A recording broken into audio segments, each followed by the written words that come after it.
দেরি করে স্কুলে আসায় বন্ধ করে দেওয়া হলো গেট। 11টার পর স্কুলে আসায় গেট বন্ধ করে দেওয়া হয়েছে বলে অভিযোগ। অনেক অভিভাবক ছাত্রীদের নিয়ে স্কুলে এলেও তাদের ভিতরে ঢুকতে না দেওয়ায় বাইরে দাঁড়িয়ে থাকতে দেখা যায়। এমনকি স্কুলের এক শিক্ষিকাকেও খাতা নিতে এসে বিদ্যালয়ের গেটের সামনে দাঁড়িয়ে থাকতে দেখা যায়। বুধবার সকালে চাঞ্চল্যকর এই দৃশ্য দেখা যায় জলপাইগুড়ির সুনীতিবালা সদর উচ্চ বালিকা বিদ্যালয়ের সামনে। বিদ্যালয়ের গেটের সামনে নতুন নতুন নিয়মাবলীর একটি বিজ্ঞপ্তি লাগানো রয়েছে।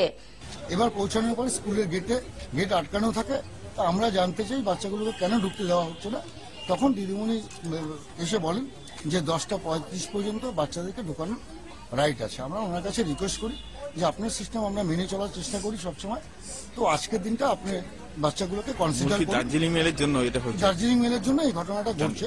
তাতে লেখা রয়েছে 10:45-এর পর কোনো ছাত্রী বিদ্যালয়ে প্রবেশ করতে পারবে না, কারণ 10:50 থেকেই শুরু হয় বিদ্যালয়ের প্রথম পিরিয়ড।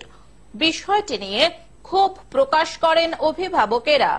যদিও বিদ্যালয়ের প্রধান শিক্ষিকা সুতপা দাস বলেন, শিক্ষা দপ্তরের নিয়ম মেনেই চলছি আমরা।